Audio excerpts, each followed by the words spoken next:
Mi presentación, y así lo hablamos con Tomás, es en torno a la noción de Estado plurinacional y los derechos de los pueblos originarios.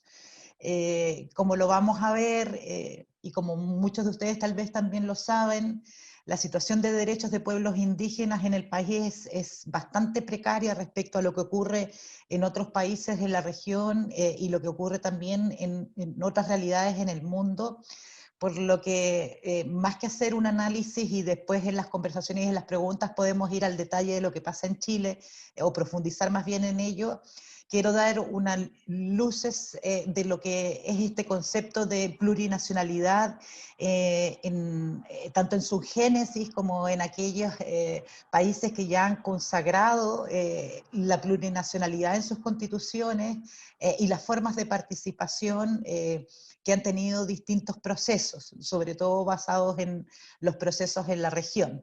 Y así va a ser mucho más fácil ver también el contraste del rezago y podríamos decir de la falta no solamente de reconocimiento, sino que de garantías también efectivas a los derechos de pueblos indígenas en un país que ya tiene obligaciones internacionales contraídas al haber no solamente firmado, sino que ratificado y estar plenamente vigente el convenio 169 hace más de 10 años, que es el instrumento principal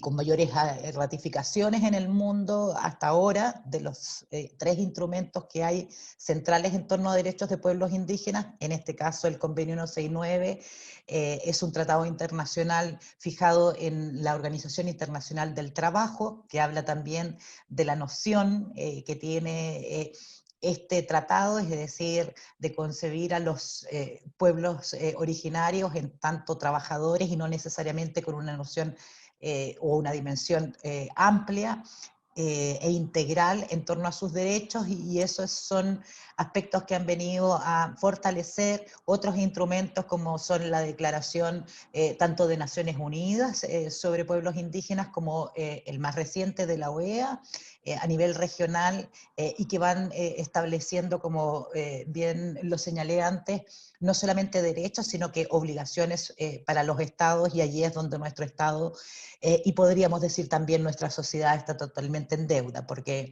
una cosa es el establecimiento y la garantía de derechos y otra cosa es también generar la cultura, ¿verdad?, del respeto y de la garantía, en este caso con los pueblos originarios. Vamos a ver esta revisión entonces para tener como un panorama general. Tomás, si me ayudas con la siguiente presentación, ahí está el sitio web, es muy fácil en todo caso, observatorio.cl, porque si quieren dar continuidad también a estos diálogos, estamos desarrollando un ciclo de diálogos constituyentes como observatorio en torno a pueblos indígenas y derechos económicos, sociales y culturales en una nueva constitución.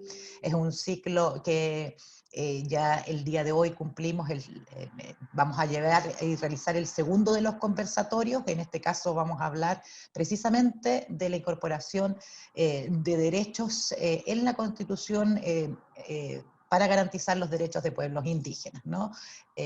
Así que invitadísimos también a que hoy día a las 6:30 puedan conectarse a este conversatorio que va a ser transmitido tanto vía Zoom. Ya está el link colgado para las inscripciones, para una conexión segura, o lo pueden seguir también a través del Facebook del Observatorio, Observatorio Ciudadanos Chile, muy fácil, también allí lo pueden dar seguimiento. Esta primera lámina que les presento marca un poco la dimensión y la noción de la población indígena a nivel regional. Si lo ven en la parte inferior, van a ver que los países que tienen una mayor población indígena en razón de la población general son precisamente Bolivia, el país que más población indígena tiene en relación a la población nacional. Un 62,2% de la población de Bolivia es indígena, seguido de otro país que también tiene una alta presencia indígena, como es Guatemala, con un 41%, para luego dar paso en tercer lugar a Perú, que tiene cerca de un 24%.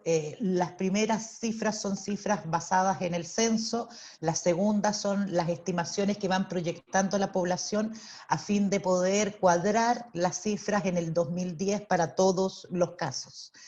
Si vamos a la parte superior, vemos que allí está Chile, y luego de Panamá, que al igual que Guatemala conforman una zona de alta presencia indígena, nuestro país es el que continúa con un 11%. Por lo tanto, podemos decir que Chile está entre los 5 países de la región con mayor población indígena. Sin embargo, de todos los países es el que tiene más rezago en el reconocimiento de derechos. Vamos a la que sigue, por favor, Tomás.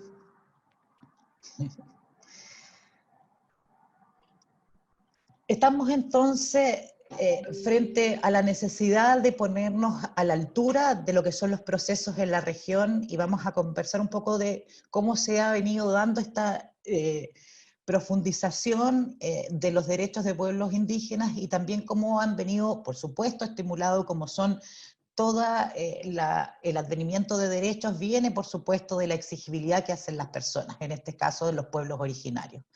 Esta emergencia de derechos comienza en los años 60 y 70, con diferencias en cada uno de los países, a partir de estos procesos precisamente organizativos desde lo local a lo internacional, es decir, escalan desde las demandas que hacen los pueblos originarios en sus propios estados, al interior de los estados que se han puesto, ¿verdad? O impuesto en sus territorios ancestrales, y comienza esta dimensión de lo local a también adquirir una dimensión internacional, y es así como van surgiendo los primeros instrumentos. ¿Qué es lo que demandan estos pueblos? Derecho a la autodeterminación y un estatus legal reconocido, derecho a la tierra y territorio, algo central y que está en el centro también de los derechos reconocidos en el Convenio 169 y en lo que es la denominada Ley Indígena en Chile, que es una ley de desarrollo de los pueblos indígenas, es decir, una ley que los ve en tanto población precarizada, pero no como sujetos de derechos. Eso es muy importante, lo vamos a ver más adelante. El derecho a la identidad cultural, que tiene que ver con la diferenciación no solamente étnica, sino de la cosmovisión que tienen los pueblos originarios.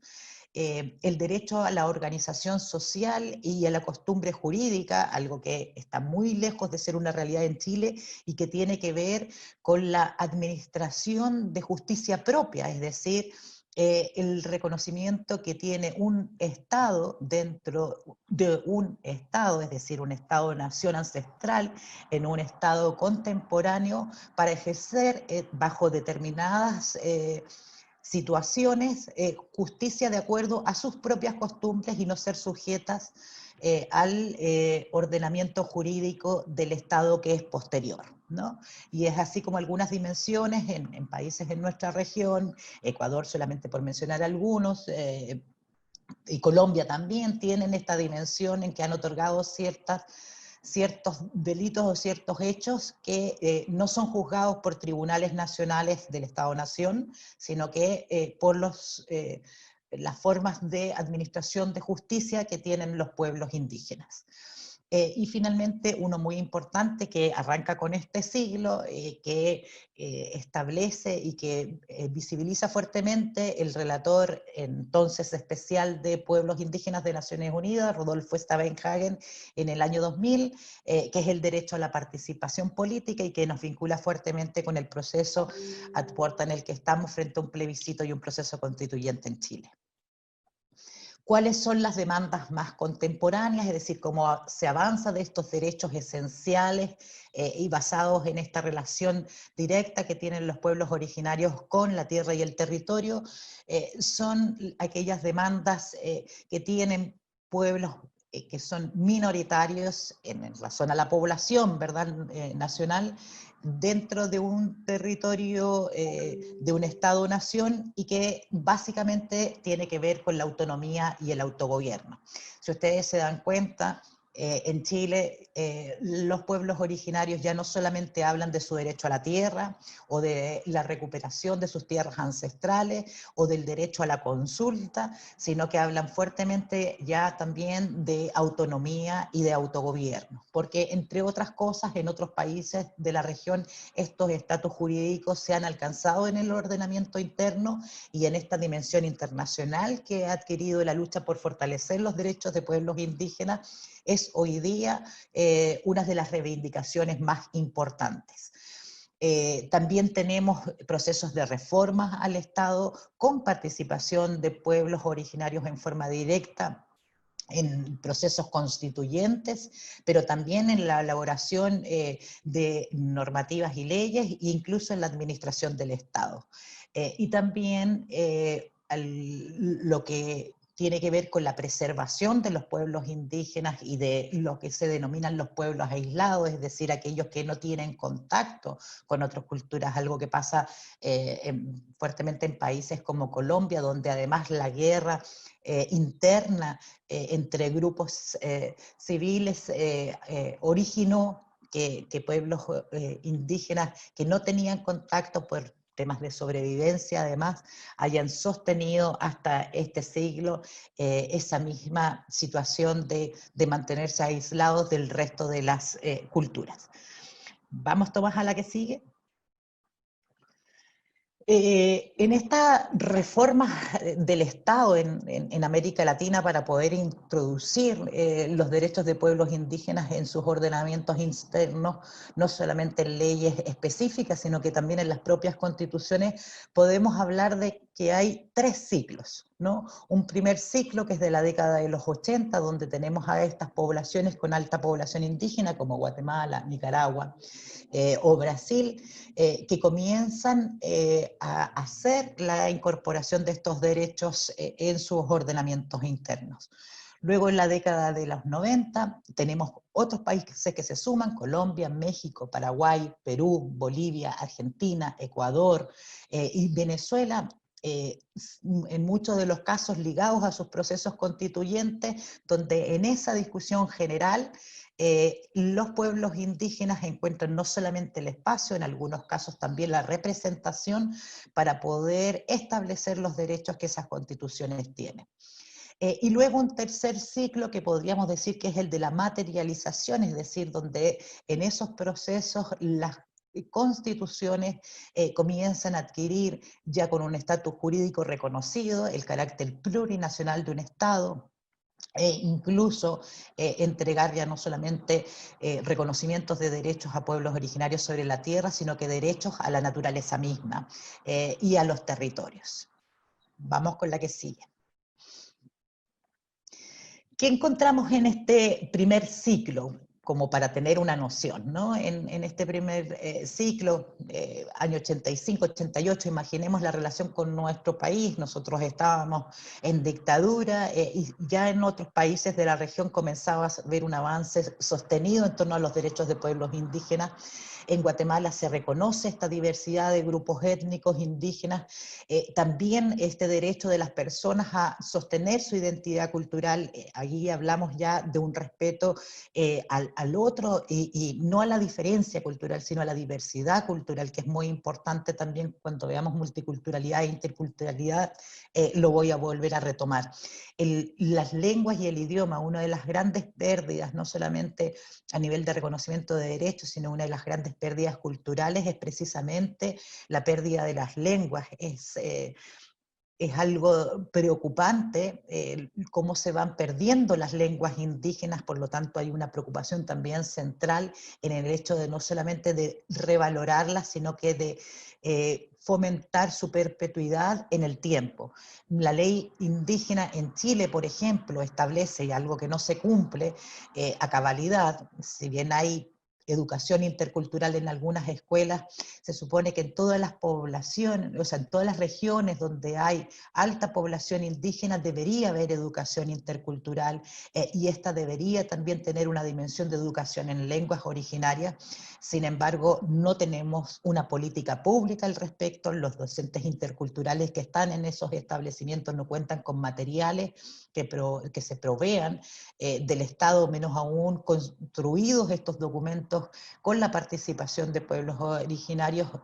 Por lo tanto, la posibilidad de que las lenguas o los idiomas, como me gusta más bien a mí señalar, de las naciones originarias puedan tener una preservación más allá de la que hagan al interior de sus comunidades o de sus propios núcleos familiares. Es decir, que haya un deber del Estado por promover esta diversidad lingüística.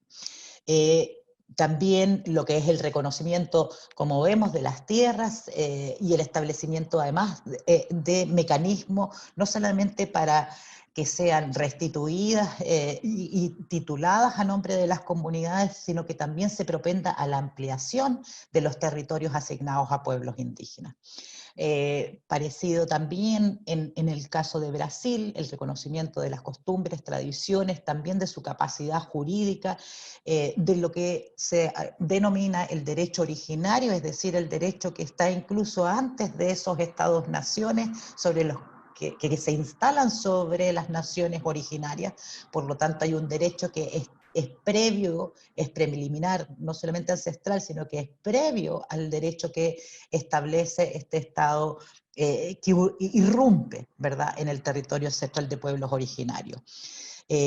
Allí también se establece la noción de demarcación. Hay una de las discusiones que son largas, ¿verdad?, en esta idea de la restitución de los territorios ancestrales a los pueblos originarios, sobre todo en un contexto de criminalización y estigmatización de las demandas del pueblo mapuche, por ejemplo, donde se habla de cuál es digamos, la aspiración, ¿no?, que se pretende por parte del pueblo mapuche, que del Biobío al sur sea todo del pueblo mapuche. Bueno, no es así, ni la pretensión, ni tampoco la experiencia internacional muestra que eso sea lo que acontece en los estados que han avanzado el reconocimiento de derechos de pueblos indígenas. Muy por el contrario, lo que se hace es una armonización, ¿verdad?, entre los derechos ancestrales y tradicionales, incluso el derecho de uso consuetudinario sobre los territorios, con la ocupación contemporánea que esos territorios tienen, ¿no?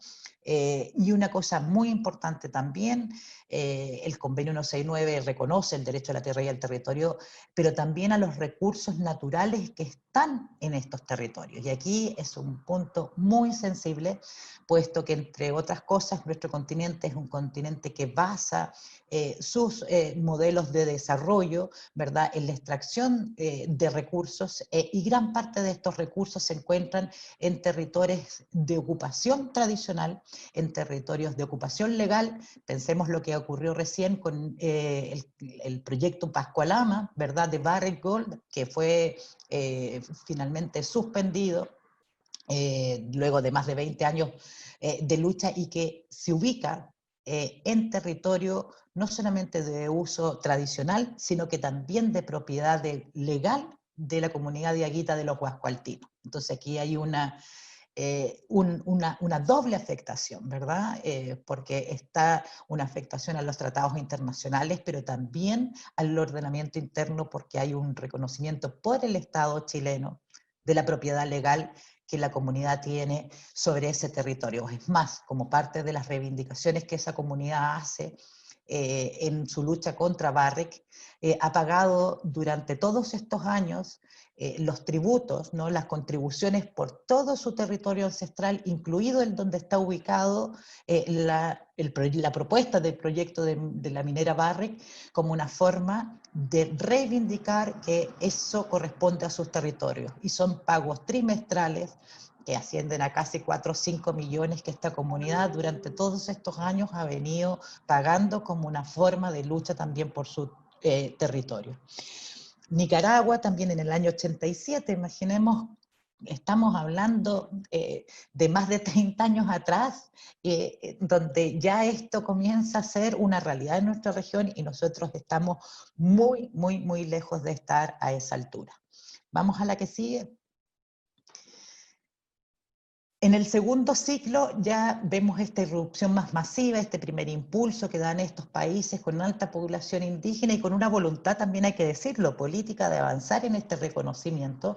Comienzan a sumarse los restantes países de la región con una población indígena importante.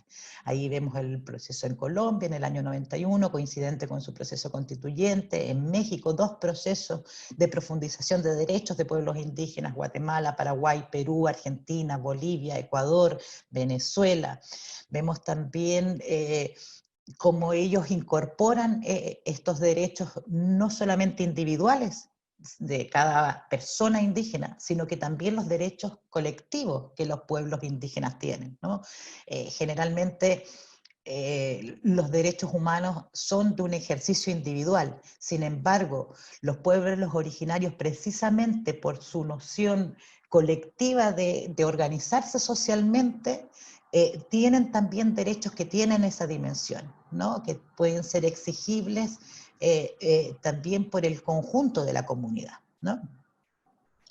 El reconocimiento del carácter multicultural y pluriétnico de los estados ya lo comenzamos a ver en Colombia, como lo decía, en el marco de su proceso constituyente en el año 91, en Perú en el año 93, en Bolivia en el año 94, en Ecuador en el año 98 y en México en estos 2 procesos en el 92 y en el 2001. O sea, aquí ya tenemos la noción de estas 2 dimensiones, ¿no? Del Estado-nación multicultural, o el Estado-nación pluriétnica, o el Estado-nación también con una dimensión de plurinacionalidad, ¿no? Que es el estatus, por así decirlo, más alto de reconocimiento, puesto que pone en igualdad de condiciones al Estado-nación que irrumpe con el Estado-nación ancestral, ¿no? O sea, aquí estamos hablando de estados a estados, y donde hay un reconocimiento del otro, ¿verdad? En una condición de autonomía, de libre determinación y de respeto a sus culturas y a sus propios procesos, en donde no existe una visión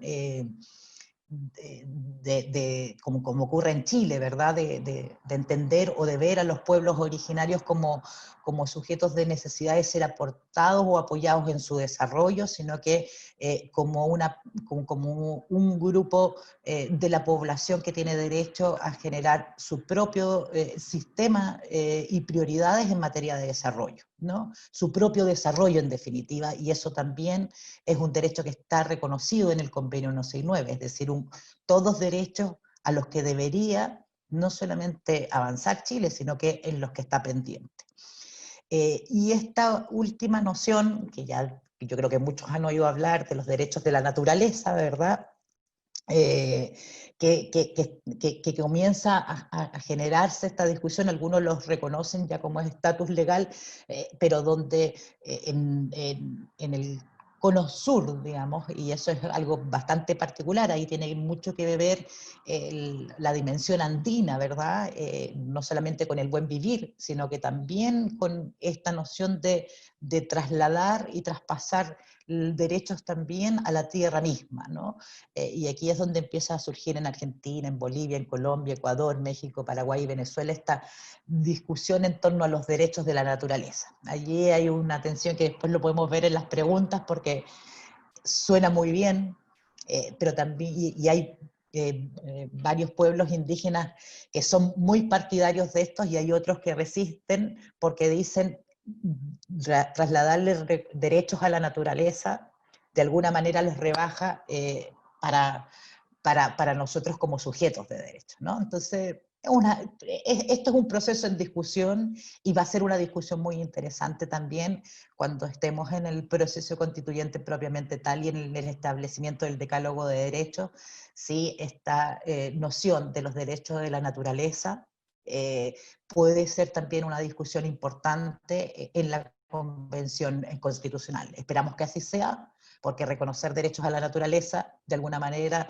es de beneficio no solamente para los pueblos originarios, sino que para las comunidades locales que se ven altamente afectadas por el impacto de proyectos de inversión en sus territorios. Vamos a la que sigue. En este segundo ciclo, del 90-91, lo veíamos en la lámina anterior, es donde comienza a establecerse con fuerza esta preexistencia al Estado. Todos los países comienzan no solamente a hacer reconocimiento de derechos, de la diversidad cultural que puede tener un Estado, sino que también a reconocer que existían antes del Estado-Nación. Y eso es súper importante, ¿no? Porque esto nos lleva a una dimensión de quién estaba primero, quién tiene un derecho, como lo decíamos antes, originario, ¿verdad? Un derecho primario, primitivo, por sobre incluso el Estado que se impone con posterioridad, ¿verdad? Donde no hubo un diálogo para establecer esa forma de relacionamiento entre las poblaciones y los pueblos originarios y el nuevo Estado, sino que más bien hubo una imposición del Estado, ¿no? Entonces, reconocer la preexistencia es reconocer en el fondo el avasallamiento, es de alguna manera reconocer quién estuvo primero y es reconocer que son los pueblos originarios quienes son los que habitaban ancestralmente ese territorio. Otro derecho muy importante, no sé si algunos los han escuchado, y que hay jurisprudencia de la Corte Interamericana que ha avanzado a esto sostenidamente en las últimas 2 décadas, es el derecho consuetudinario indígena. Es decir, ese derecho que no requiere estar reconocido en ningún cuerpo legal, ni ancestral, ni de los estados que se conforman, sino que es un derecho que está adquirido por el solo hecho de uso y de costumbre, ¿no? Y es así que existen fallos donde no hay títulos porque fueron quemados, porque nunca se establecieron ni reconocieron por el Estado, porque hubo procesos usurpatorios, porque hubo inscripciones falsas, como ocurrió en Chile, como ha pasado mucho en Colombia con el contexto de la guerra civil interna de la que les hablaba anteriormente. Entonces, esta Corte, luego de revisar todos los antecedentes y de establecer y constatar lo que es evidente, ¿verdad?, que es el uso que estos pueblos originarios han hecho desde siempre de ese territorio, reconoce este derecho consuetudinario más allá de que no exista una evidencia legal, y ha fallado en contra de los estados, obligando a la demarcación de esos territorios, ¿no? Y esto es muy importante también tenerlo presente, porque es otro de los planteamientos que ya se empieza a escuchar en muchas comunidades en Chile y muchos pueblos en Chile, ¿no? Ya pasamos de la consulta, hablamos de autonomía, hablamos de libre determinación, hablamos de derecho consuetudinario, y por supuesto que en un contexto de proceso constituyente hablamos de un Estado plurinacional. La demarcación, como decíamos, el saneamiento, la tierra y territorio está en el fondo no solamente de los conflictos en Chile, están en la base de las demandas de los distintos pueblos originarios en el continente. Los derechos a la autonomía, que tiene que ver con este derecho de libre determinarse, ¿no? O sea, el ejercicio es de libre determinación y el derecho es el de la autonomía, ¿no? Los pueblos tienen este derecho a la autonomía y al ejercer este derecho hacen uso de la libre determinación que tienen como pueblos. Los derechos a la participación política también se ven fuertemente establecidos en los procesos constitucionales de Colombia y de Venezuela. Nosotros estamos mencionando escaños reservados, estamos a menos de un mes del proceso plebiscitario, y sin embargo todavía no tenemos claridad sobre si la Convención Constitucional va a tener escaños reservados o una participación en el fondo política especial de los pueblos originarios. Eso es algo muy importante, y creo que hoy día estratégicamente tanto más urgente o más bien junto con la noción de Estado plurinacional, la necesidad de fijar una participación especial para los pueblos indígenas en el proceso constituyente. Y esto de la mano de cómo se hizo, por ejemplo, con la discusión parlamentaria en torno a que hubiese una convención paritaria, ¿verdad? Esa lucha que se dio desde los derechos de la mujer, bueno, esa misma discusión hoy día están planteando los pueblos indígenas, y ahí es donde tenemos que tratar de ser solidarios en esta noción de generar una buena constitución y un buen proceso en que los pueblos indígenas puedan tener esta participación. Y un argumento estaba en la primera lámina que les daba. Chile es el quinto país con mayor población indígena en América Latina. Entonces, no puedes, más de un 10% de su población es indígena. Es decir, que la representatividad de ellos esté garantizada en esa convención que establezca la nueva Carta Fundamental es hoy día garantía de un proceso que sea no solamente participativo, sino que sea representativo de los distintos grupos y pueblos que componen el Estado-Nación. Solamente garantizando una participación efectiva de pueblos indígenas es que podemos de algún modo garantizar también el que la discusión en torno a un Estado plurinacional y el reconocimiento de los distintos estados-naciones que hay en Chile pueda ser o se pueda ver reflejado en la Constitución. Pensemos que, lo pueden haber escuchado en las noticias, se ha estado discutiendo en el Parlamento en los últimos meses la incorporación del pueblo Yagán, ¿no? La incorporación de pueblos que los estudiamos en la escuela, en el colegio, y que el Estado todavía no había reconocido. Es más, les hablé de la comunidad diaguita de los huascoaltinos, y ellos fueron los primeros pueblos en ser incorporados a la ley indígena, porque de los 9 pueblos que originalmente esta ley reconoció como etnias, no como pueblos, habla de las etnias que habitan Chile, no estaban el pueblo de Aguita. Y fue precisamente por la lucha y visibilidad que el pueblo de Aguita hizo con el proyecto Barrick y el proceso de autodeterminación y de resurgimiento y de autoidentificación indígena de los de Aguitas que están en ese territorio, lo que llevó y forzó al Estado a su reconocimiento, ¿no? Lo mismo pasa con los afrodescendientes. El convenio 169 no es solamente un convenio sobre pueblos indígenas, es un convenio sobre pueblos tribales, indígenas y afrodescendientes, ¿no? Entonces adquiere y tiene toda esa diversidad étnica que tiene el componente originario, de los pueblos originarios del continente. Vamos a la que sigue, por favor, Tomás. Aquí está lo que yo les hablaba del multiculturalismo, porque junto con la lucha que hacen desde lo local los pueblos originarios, hay un proceso global, social, así como en algún minuto hablamos de la globalización económica o hablamos de otros procesos globales. La discusión en torno al multiculturalismo, a la multiculturalidad, fue acompasando, ¿verdad?, este reconocimiento de derechos, ¿no? En países como Canadá, sabemos cómo ellos fortalecieron y favorecieron no solamente la migración, sino que también el reconocimiento de las diversidades con además una visión positivada del hecho de que la migración de distintos grupos humanos generaba una diversidad de este Canadá que se conformó a partir de procesos migratorios en su gran mayoría, ¿verdad? Australia, Nueva Zelanda, Gran Bretaña también después empiezan a internalizar a partir de esa diversidad cultural que empiezan a adquirir o que tienen ya adquirida como territorios esta noción de multiculturalidad.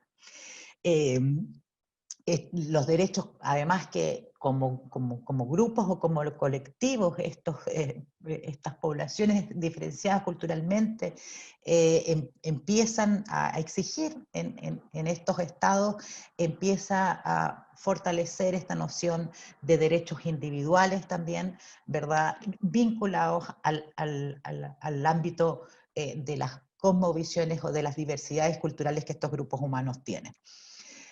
Aquí empezamos a hablar ya no solamente de multiculturalidad, sino que también, cruzado con los procesos constitucionales en la región, la noción de Estado multinacional, ¿no? O plurinacional.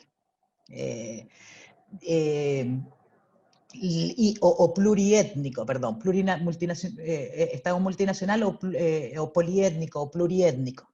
Todavía la noción de Estado plurinacional, o sea, equiparar nación a nación, faltaba, ¿verdad?, para que pudiera haber la voluntad política en el fondo, y en muchos casos también la llegada a los gobiernos de o representantes indígenas, como puede ser en el caso de Bolivia o de otros países de la región, o de representantes de fracciones políticas o de partidos que eran sensibles con el reconocimiento de estos derechos. Pero aún a inicios de este siglo estábamos lejos de poder tener esta noción de plurinacionalidad, ¿no?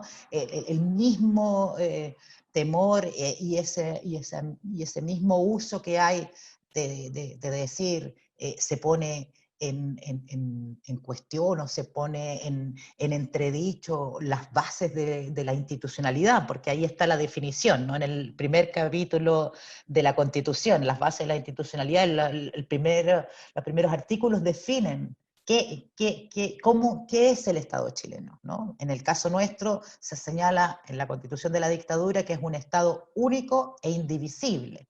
Entonces reconocer finalmente la presencia de otras naciones es romper esa unidad o cuestionarnos esa unidad nacional y de pensar de que en Chile solo habemos chilenos, ¿verdad? Y no hay otros pueblos, ¿no? Entonces, todavía falta para que la región madure, y por eso que las discusiones en esos procesos constitucionales hablaban más bien de Estado plurinacional, pero como es el caso, por ejemplo, de Bolivia, allí se reconoce la plurinacionalidad y también la multiculturalidad de ese Estado. Vamos al que sigue.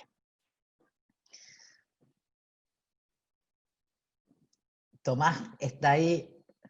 Es. ¿Qué característica tiene esta discusión en torno a este Estado multicultural, ¿no?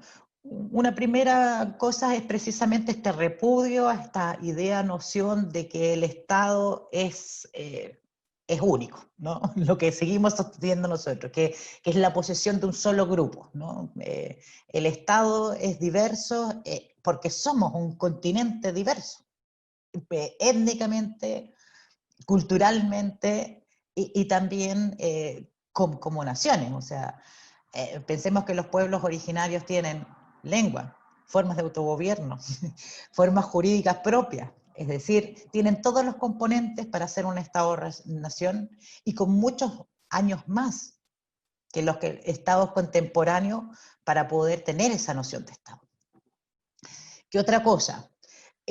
También repudia este concepto de multiculturalidad, esta noción o idea de la política de construcción nacional, ¿no? La patria, la construcción nacional, esta noción en que hay como una especie de abstracto, ¿no? Porque la patria o esto es como una noción donde los sujetos parecen no ser, es plano, es llano, ¿no? No hay diversidades, ¿no? Esa noción también empieza a ser cuestionada en los nacionalismos, ¿no? Esta idea tan arraigada también en nuestra región y que además se ve fortalecida, malamente fortalecida por los procesos dictatoriales, ¿verdad? Y esa noción militar que se impone también y que va muy de la mano con esta construcción nacional, ¿no? Y que excluye y que invisibiliza, destruye, persigue, estigmatiza, criminaliza a esos grupos minoritarios porque claramente al verse oprimidos van a ejercer, ¿verdad?, legítimamente protesta social para poder demandar sus derechos, ¿no? Vamos a la que sigue. ¿Qué otras características tiene este proceso multicultural?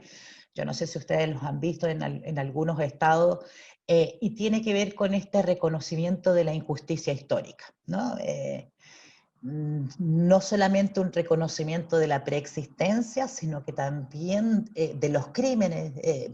No, si lo circunscribiéramos a cómo ha evolucionado el derecho a partir de las dictaduras, de hablar de crímenes de lesa humanidad, son crímenes de lesa humanidad los que ocurrieron en ese contexto, y no solamente son crímenes de lesa humanidad, sino que son genocidios, ¿no? Porque es la eliminación de un grupo particular. Entonces, el reconocimiento de esta injusticia histórica, el perdón, ¿no?, que ha acontecido con décadas y cientos de años de aquellos hechos, y se van a seguir dando procesos porque este reconocimiento por parte del Estado que se impone de esos genocidios es parte también de los procesos que están en nuestra región. Yo sé que estamos más familiarizados tal vez con lo que fueron los procesos de verdad, justicia, reparación, y esa palabra que cuesta tanto, reconciliación, ¿verdad?, que tiene la justicia transicional asociada a las violaciones de la dictadura.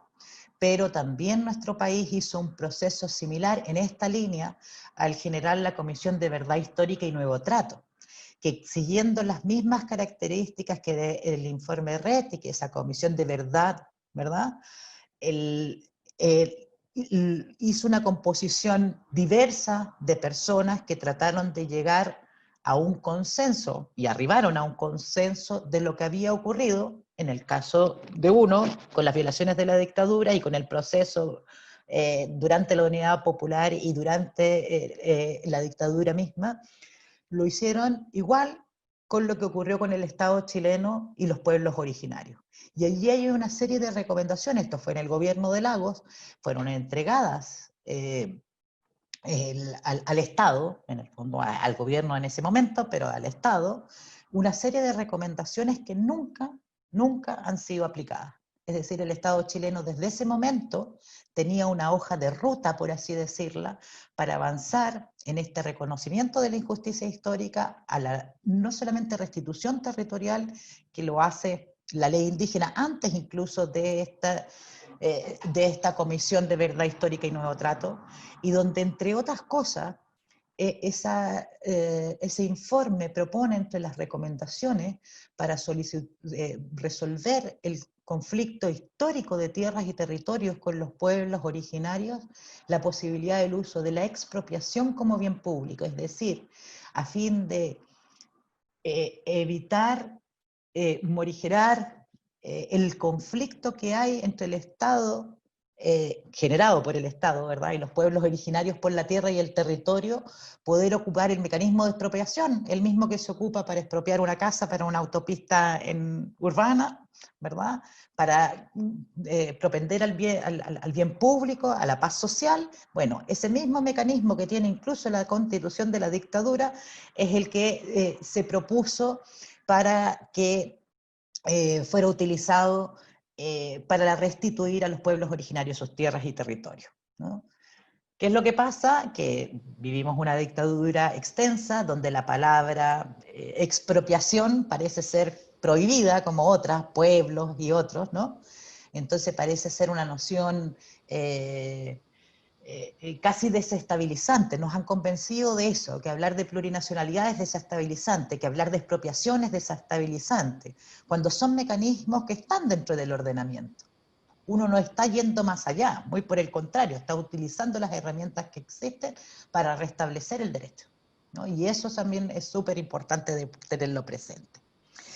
Y dentro de esta oleada de la multiculturalidad surgieron muchos estados, tipos de estados que tenían esta noción, ¿no?, de estados federales, consocional, siempre me cuesta esa palabra, como comunidades socios, ya no es la noción de ciudadanos, que es una noción bien también de esa construcción nacional, ¿no?, del ciudadano, ¿no?, cuando en el fondo, cuando uno mira desde la mirada de pueblos, hay una correlación, hay una asociatividad entre poblaciones diversas. También esta idea de olvidarnos del Estado monolingüe, o sea, que hay una sola lengua. Hay países en la región, pienso en Paraguay, por ejemplo, donde el guaraní y el español están reconocidos ambos como idiomas oficiales, ¿no?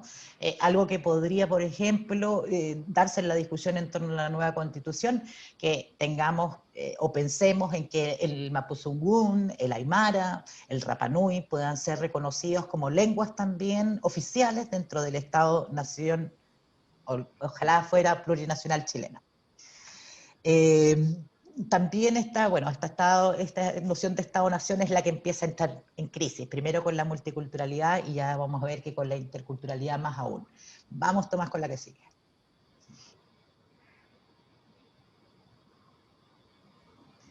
¿Qué cosas van favoreciendo estas nociones de multiculturalismo? Bueno, por supuesto, lo demográfico, ¿no? Lo demográfico fue lo originalmente que fue estableciendo las demarcaciones naturales de los territorios que fueron ocupados por los pueblos originarios.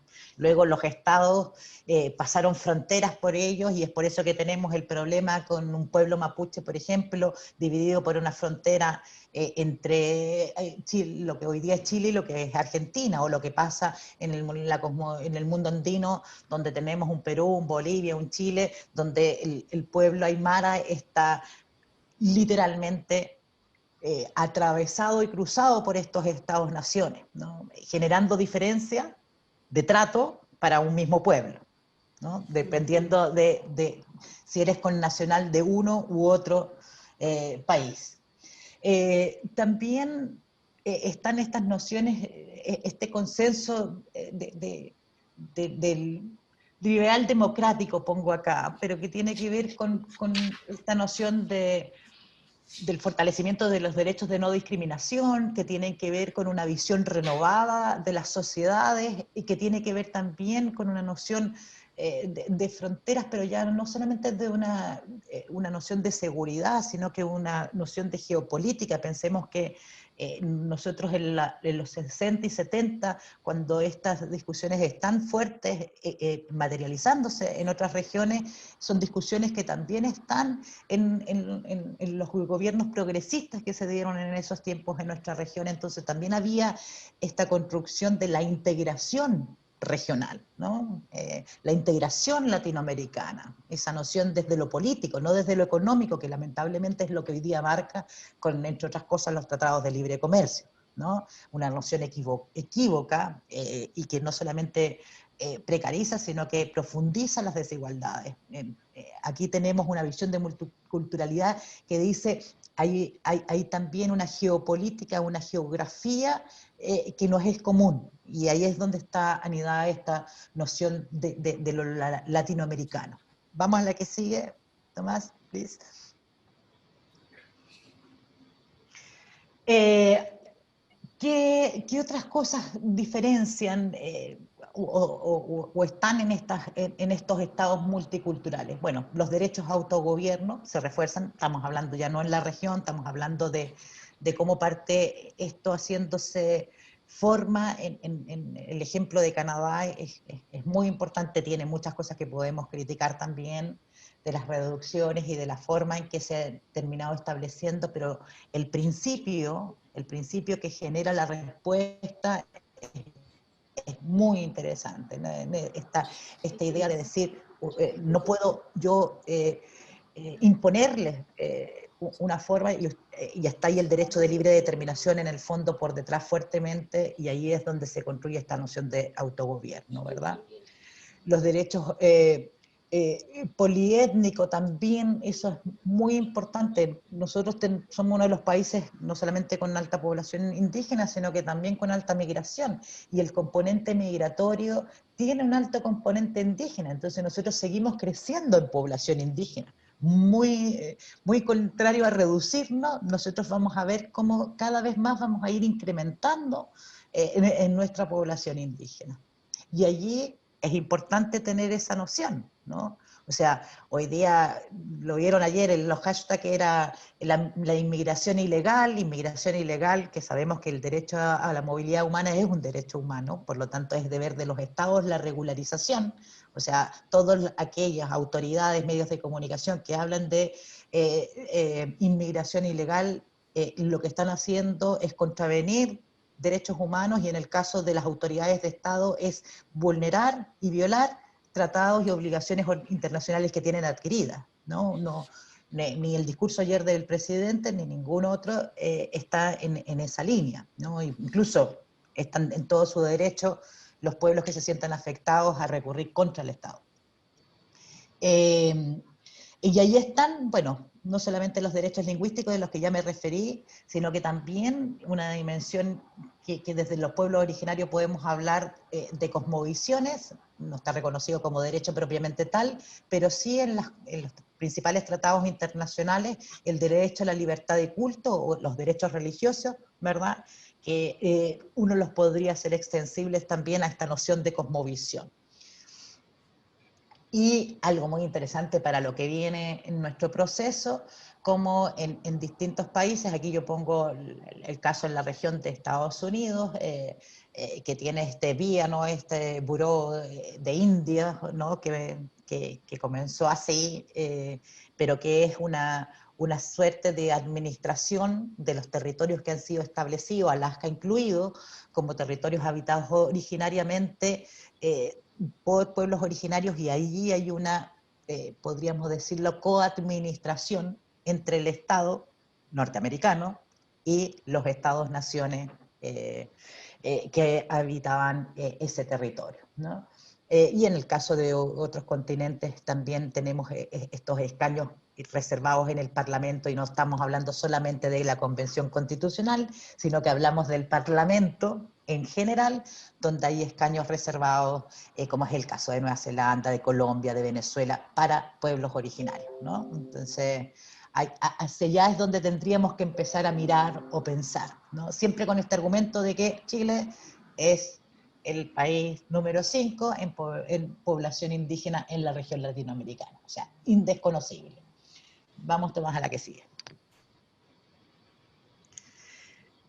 ¿Qué se le empieza a cuestionar a la multiculturalidad en América Latina y en general, ¿no? Esta noción de que, sí, claro, la multiculturalidad muestra esta diversidad, ¿no? Un poco yo siempre digo como la foto de Benetton, ¿no? La evidente diversidad de razas, culturas y etnias, pero no avanza a ir más allá, ¿no? O sea, eh, esta noción en los 90, claro, avanza a la no discriminación, al respeto al otro, a esa palabra que es tan fea desde una perspectiva de derecho como es la tolerancia, ¿no? En vez de valorar la diversidad, ¿no? Entonces, es ese el esquema, ¿no? Hay ese decir, sí, somos diversos, no todos somos iguales, avanzamos un paso, pero sin introducir cambios sustanciales en la estructura uninacional de los estados, ¿no?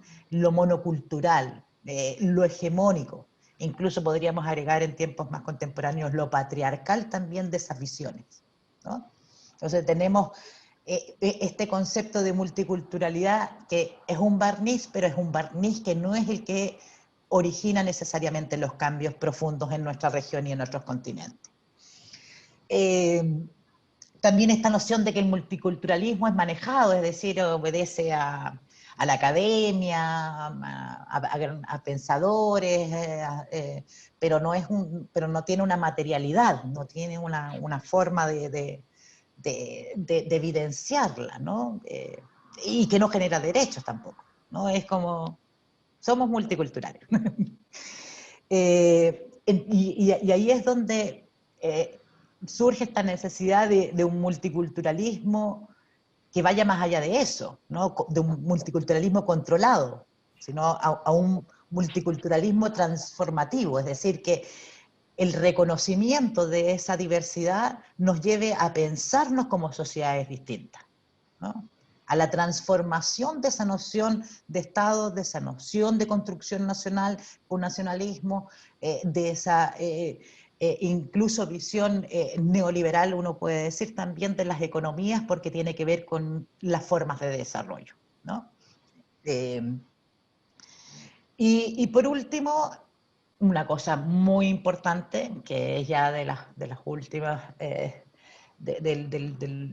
los últimos avances en estos pensamientos, que yo les pido que traten de ver cómo esto va de la mano, ¿no? Los pueblos indígenas alzados y levantados en sus derechos, y además estas nociones que nos permean al resto de las poblaciones. Es la noción de la redistribución del poder y de recursos, ¿no? O sea, este reconocimiento histórico también nos tiene que llevar al pensamiento, por ejemplo, del restablecimiento territorial, y también de alguna manera a la... no quiero ocupar la palabra compensación porque siempre es malentendida, aunque está en el convenio 169, ¿no? El derecho a participar de los beneficios de las extracciones de los recursos, y también a ser compensado en los impactos, ¿no? Pero sí tiene que ver con la redistribución del poder en las decisiones.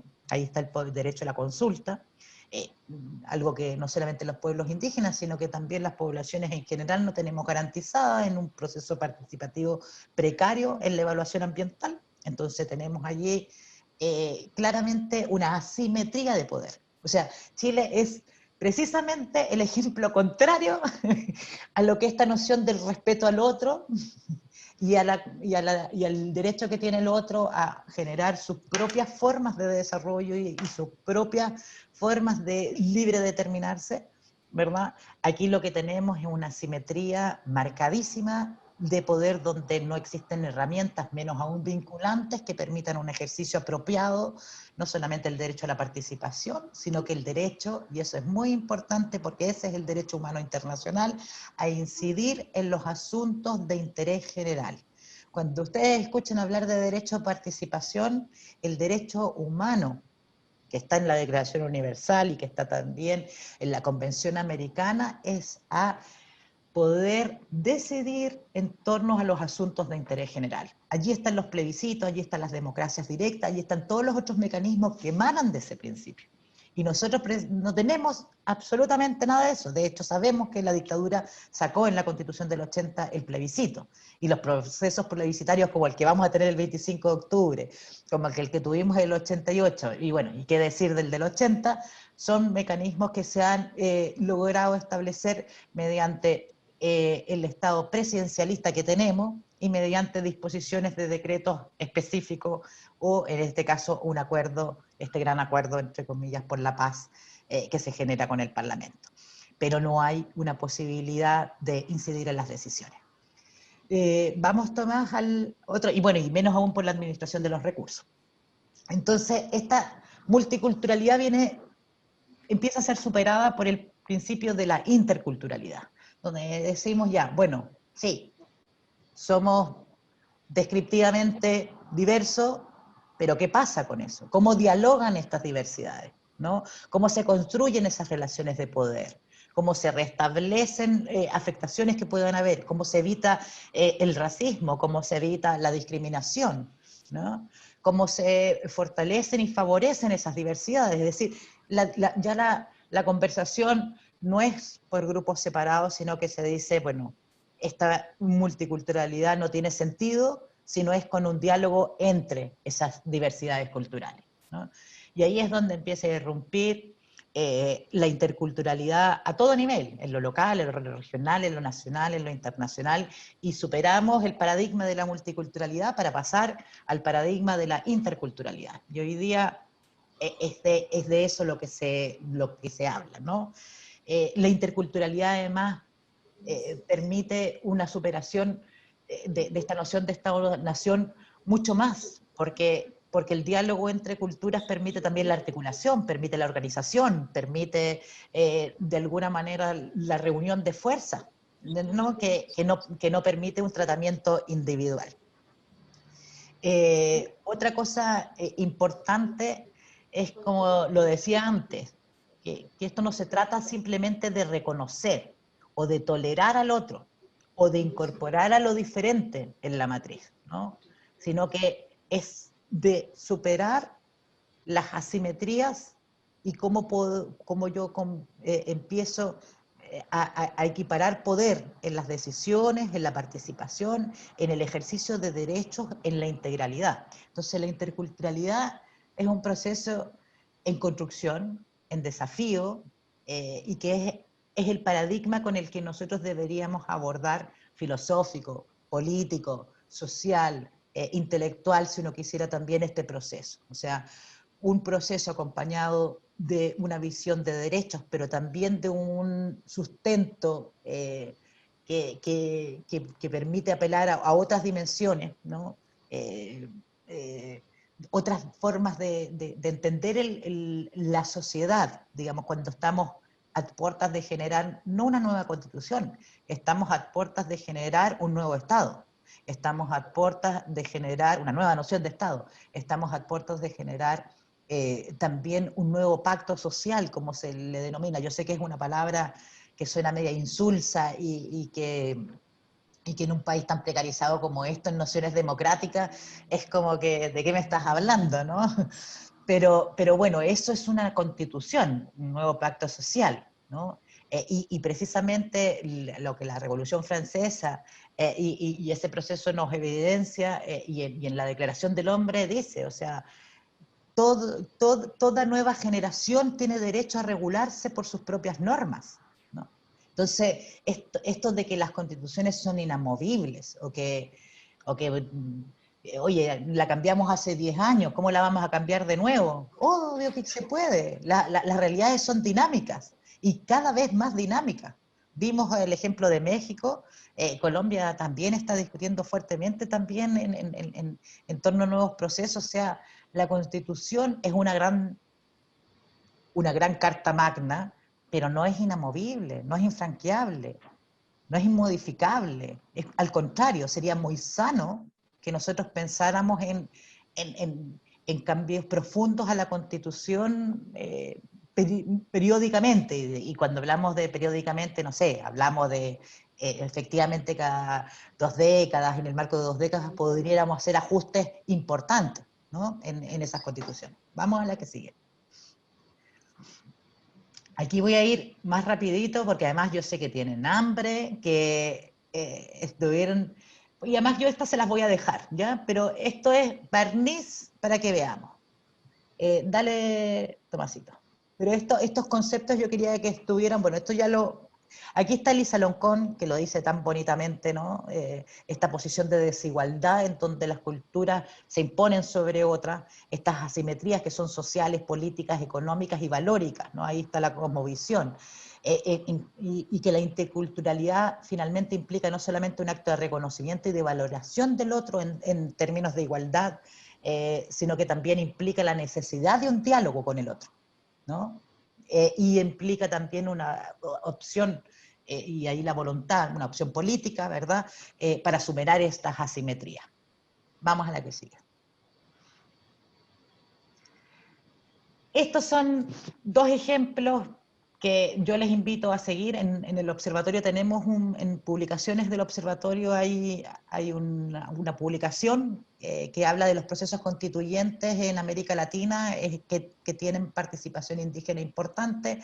Aquí tenemos 2 que son muy destacados, el de Ecuador del 2008 y el de Bolivia del 2009, estados con alta demografía indígena, ya lo dijimos, con un proceso de constituyente activo, son las cosas que tienen en común, y a diferencia de los procesos anteriores que tenían el convenio 169, ya tenemos la Declaración de Naciones Unidas de Pueblos Indígenas que da nuevo, o sea, fortalece derechos. De hecho, Bolivia fue el primer país en ratificar la Declaración de Derechos de Pueblos Indígenas.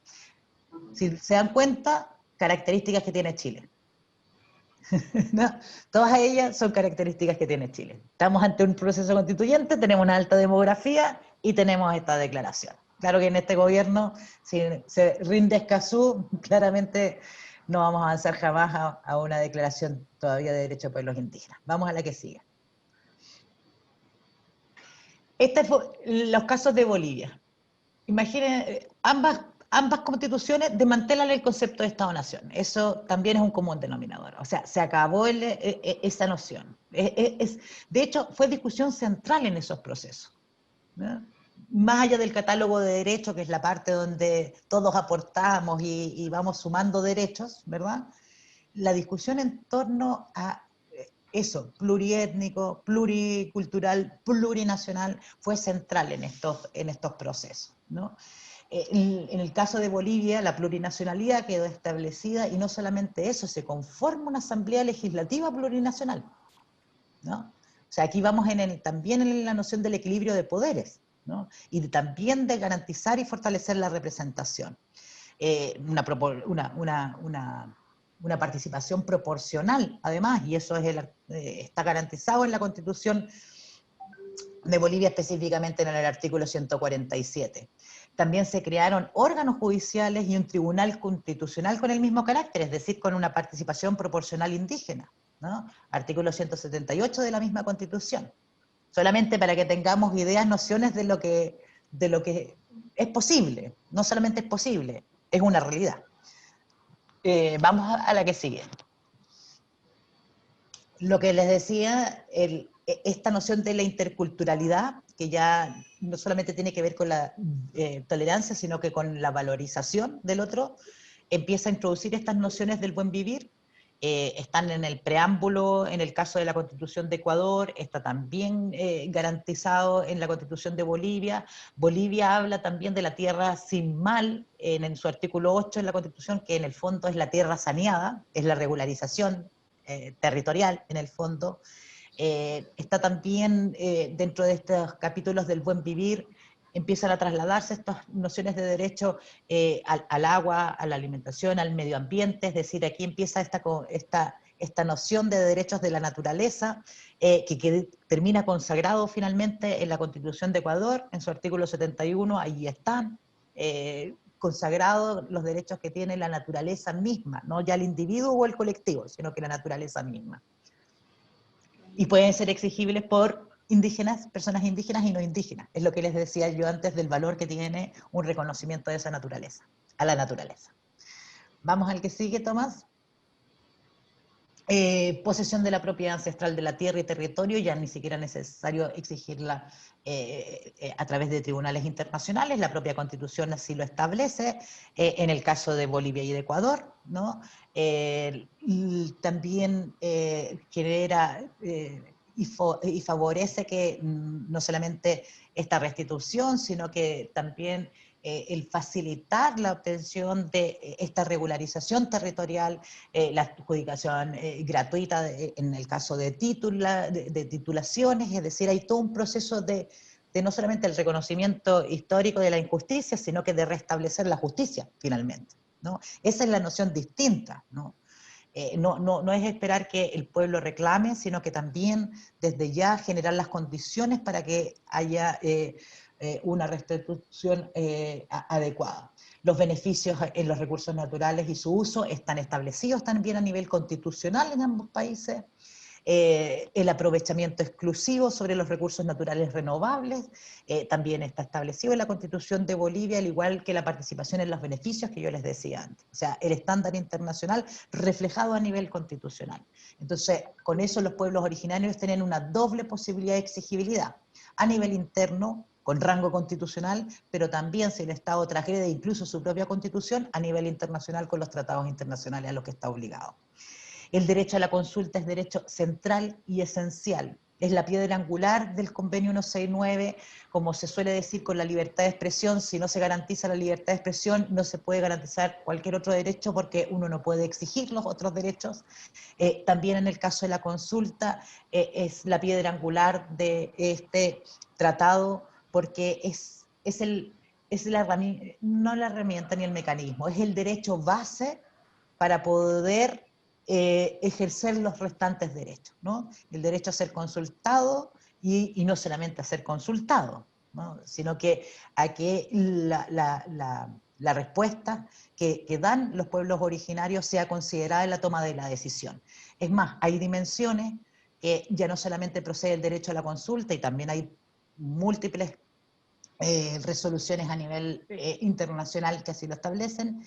No solamente procede la consulta en algunos casos, lo dice el convenio 169, por ejemplo, en el reasentamiento o traslados de comunidades, como pasó con Ralco, pensemos, para la central hidroeléctrica, ahí debió haberse obtenido el consentimiento previo, libre e informado de los pueblos indígenas. ¿Por qué? Porque la afectación se entiende grave, ¿no? El estándar internacional dice cuando la afectación es demasiado grave, debería proceder no solamente la consulta, sino que finalmente que los pueblos consientan, ¿no? Bien informados en un proceso que garantice su participación, el que puedan ser trasladados o no. Esto ya está establecido a nivel constitucional en estos países. Vamos a la que sigue.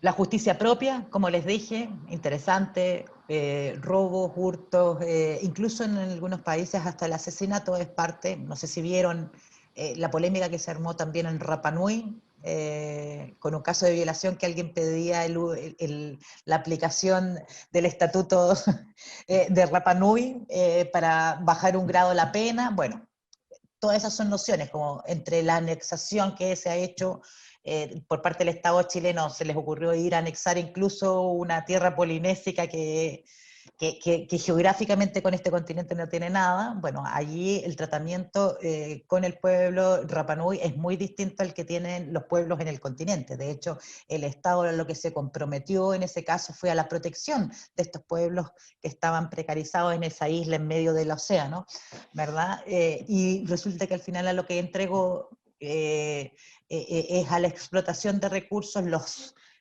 circunscribió y redujo en un espacio territorial mínimo dentro de la isla, y eso es lo que el acuerdo de voluntades, que era esta voluntad del Estado de proteger, nunca se dio, muy por el contrario los expuso, y bueno, y ahí hay una noción diferenciada y que también hay que discutirla en el contexto de esta constitución, o sea, de esta nueva constitución, ¿no?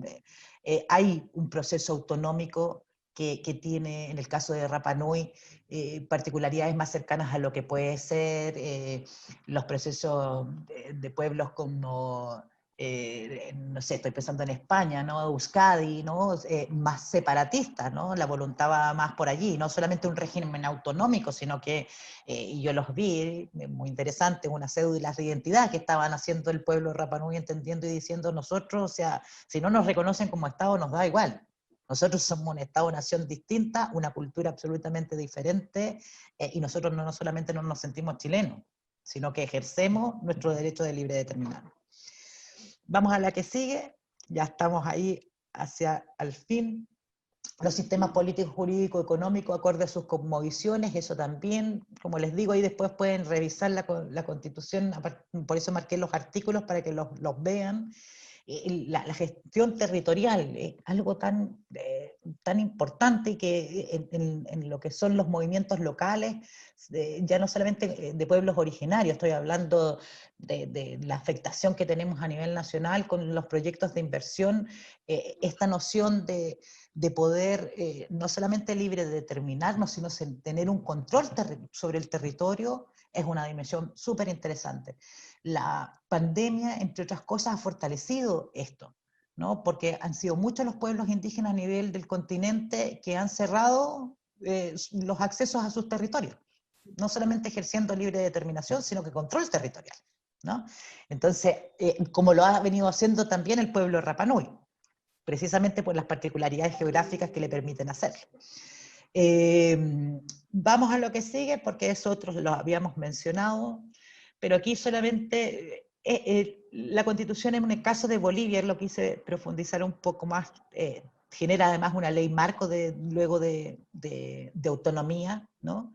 O sea, no solamente tiene la Constitución, sino que después, así como nosotros tenemos las leyes orgánicas constitucionales que nos dejó la dictadura, bueno, una ley marco sobre autonomía genera municipios no solamente con pertinencia, con composición indígena, genera formas de representación y de autogobierno, es decir, aquí ya no solamente hablamos de reconocer lo diferente, o de reconocer que él tiene derecho a libre determinarse y a la autonomía, sino que vamos estableciendo a través de normas constitucionales, y que después tienen, por supuesto, sus leyes de aplicación, las formas de conformación territorial de este Estado plurinacional, ¿no? sea, ya aquí no tiene que ver solamente con el derecho a la autonomía, sino que ver cómo esa autonomía en un Estado plurinacional se armoniza políticamente, ¿no? Y una de las formas que esto tiene es precisamente con garantizar el que estos territorios tengan peso político representativo en las instancias nacionales de representación. Vamos a la que sigue.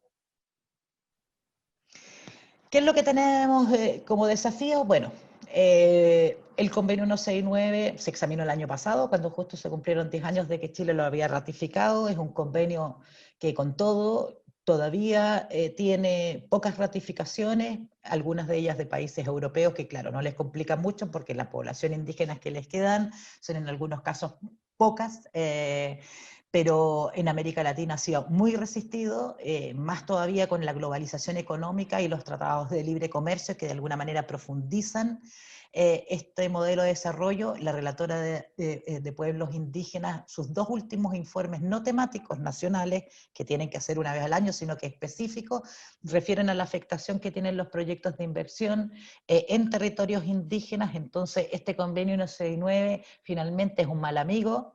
Los estados lo rehuyen, así como Escazú lo rehuye Chile, bueno, en su minuto, y en muchos estados el convenio 169 se rehuye por lo mismo, no porque se genera obligaciones. La Declaración Universal, o sea, la Declaración de Naciones Unidas sobre Pueblos Indígenas, que fue aprobada con el voto favorable del Estado chileno, no así de Colombia, que es curioso, ¿verdad? Pese a su composición, aunque después lo adhirió, tampoco es algo que haya logrado avanzar, va a paso tal vez más lento incluso que el convenio de 269. La jurisprudencia de la Convención Interamericana ha sido muy interesante en reconocer derechos de pueblos indígenas y exigírselos a los estados. Sin embargo, sabemos que el mecanismo, o se los comento, el mecanismo de cómo se aplican las sentencias y cómo se da cumplimiento a lo que esa Corte Interamericana, que sus fallos son obligatorios para los estados, se cumple. No hay periodos, no hay mecanismos que permitan acelerar su cumplimiento. En Chile tenemos, entre otras cosas, bueno, desde la última tentación de Cristo, el caso de Karen Aratala, pero en el caso de los pueblos originarios tenemos 3 casos que llegaron a la Corte de casos vinculados al conflicto del Estado chileno con el pueblo mapuche, y el Estado chileno fue condenado, ¿no? Y eso implicaba, entre otras cosas, la ratificación del convenio 169, pero una serie de hechos que no han sido cumplidos. Y en otros casos ha llegado a soluciones amistosas, como fue el caso del asesinato del joven, y podemos decir niño porque tenía 17 años, Alex Lemun, donde también en ese acuerdo de solución amistosa permitió, entre otras cosas, algunas reformas a la ley antiterrorista. Es decir, tenemos esos tribunales internacionales que son largos, extensos, que tienen buena jurisprudencia, pero que además de los más de 10 años que toma llegar a un fallo, luego que ese fallo se cumpla, tiene también dificultades, ¿no? Ahora, ¿cuál es el otro desafío que tenemos? Es que todos estos derechos que se vienen consagrando, que ya están en nuestras constituciones, que forman parte de lo que se ha denominado el bloque de constitucionalidad, ¿no? O sea, de los como derechos constitucionales base, puede hacer una materialidad también en Chile. ¿Qué tenemos en Chile? Nada de eso. Y esa es la última lámina que les tengo para que entremos al diálogo. Ausencia de reconocimiento nacional, constitucional. Chile, junto con Uruguay, es el único país en América Latina que no tiene reconocimiento de sus pueblos indígenas, ya sea en forma preexistente, en forma de multiculturalidad, plurietnia, cualquiera de las revisiones que hemos hecho. O sea, no tiene ninguno de los niveles. Muy por el contrario, los proyectos que están reagrupados y que llevan años en el Congreso tramitándose, insisten en esta noción de un Estado-nación única e indivisible. O sea, el terror con el que nos han manejado y que nos siguen manejando sigue siendo el mismo. Que el desmantelar el Estado-nación es poner en riesgo la estabilidad de nuestro país. La ley indígena tiene este alcance limitado, va a cumplir 27 años este 5 de octubre, no ha tenido modificaciones sustantivas, cuando hace 10 años ya el Estado chileno tiene que incorporar las obligaciones del convenio 169, lo primero que se debió haber hecho, estando lejos de poder pensar en un cambio de la Constitución, fue haber reformulado y reformado la ley indígena, haber creado una institucionalidad indígena, haber creado no solamente un fondo de tierra, sino tal vez un ministerio de tierras. El relator para los derechos humanos en contexto de terrorismo, cuando visitó Chile, dijo dos cosas. Una, en Chile no hay terrorismo. Dos, la única forma de solucionar el conflicto territorial con los pueblos originarios es generar un plan nacional y una política nacional de tierras, cosa que no hay. Y por eso seguimos con el conflicto que estamos, ¿no? Y la especulación de aquellos que han usurpado los territorios. Este proceso, por lo mismo, de restitución territorial, que es lo único que podemos decir está, que quedó desde el primer gobierno post-dictadura, ha sido errático, nunca ha contado con los recursos económicos necesarios para poder adquirir las tierras y territorios. Hay una larga lista de comunidades que deben ser restituidas, pero las tierras no han sido adquiridas para poder ser restituidas, que no es que le estén postulando, ellos ya están asignados para ser restituidos. Además ocurre y acontece que el Estado ha entregado tierras que correspondían a una comunidad, a otras comunidades, pensando o entendiendo este Estado que le da lo mismo a un pueblo originario, un pedazo de tierra, sea por la octava o la novena región, cosa que no es, generando problemas entre comunidades. Entonces tenemos un proceso que es realmente errático. Las graves vulneraciones al derecho a la consulta sobrepasan cualquier límite, no solamente en proyectos de inversión.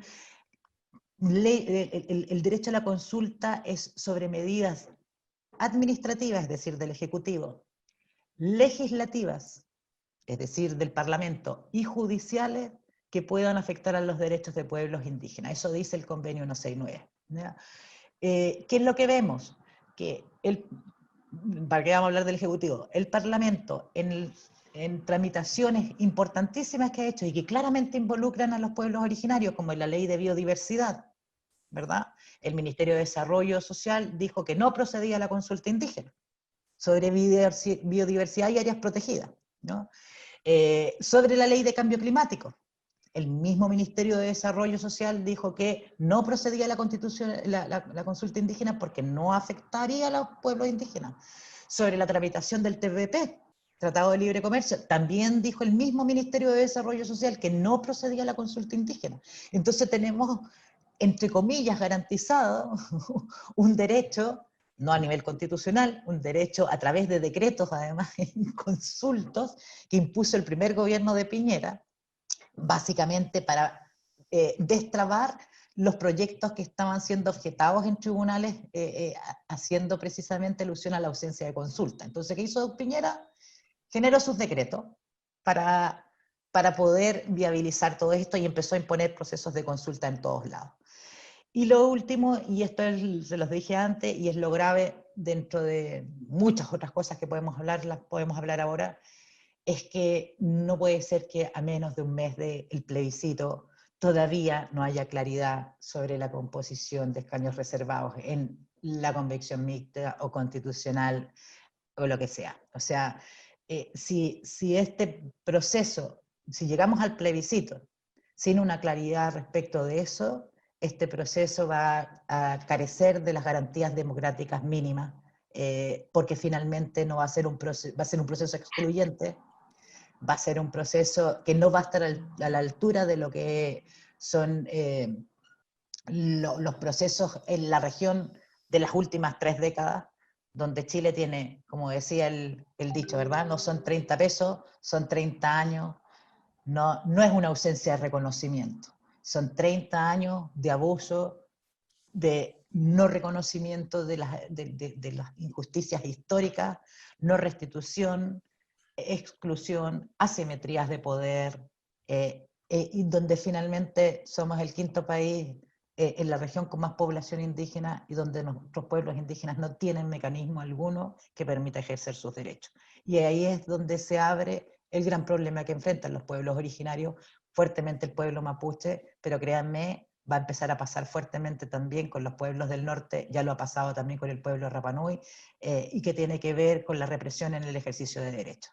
Porque la solución, ¿verdad?, a la crisis económica que la pandemia ha traído, ya lo han dicho, es la profundización de los procesos extractivos mineros en un país que se autodefine como un país minero. Entonces los conflictos que ya hay con territorios Coya, con territorios Aymara, el problema que hay en el Triángulo del Litio, con el abordaje de las energías renovables a partir del litio, lo que va a generar es alzamiento ahora también de los pueblos del norte. Ya está pasando, ¿verdad?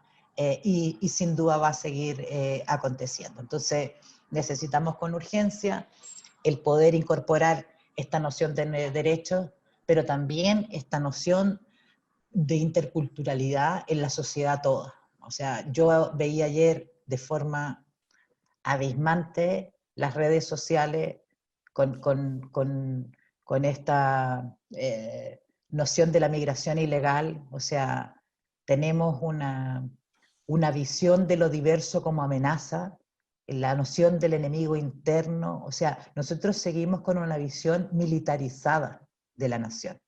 No tenemos una visión ni siquiera multicultural, ¿no? Porque nos enseñaron a repudiar la diversidad. Nos enseñaron y nos formaron en una noción de control, ¿no? Y donde salirse un poco del control, ese era el gran argumento, ¿verdad?, del rechazar la asamblea constituyente, ¿no? Era que no se podía, ¿no? Que la asamblea constituyente no estaba en la constitución. Sí, ningún proceso en América Latina que tiene procesos de cambio constitucional mediante asamblea constituyente tenía un mecanismo para convocar una asamblea constituyente en su constitución anterior. O sea, todos los derechos se adquieren, ¿verdad?, mediante el ejercicio, ¿no? Porque finalmente un derecho que no se ejerce es un derecho que se pierde. Gracias, Paulina, por la excelente presentación. Un aplauso a todos. Sí.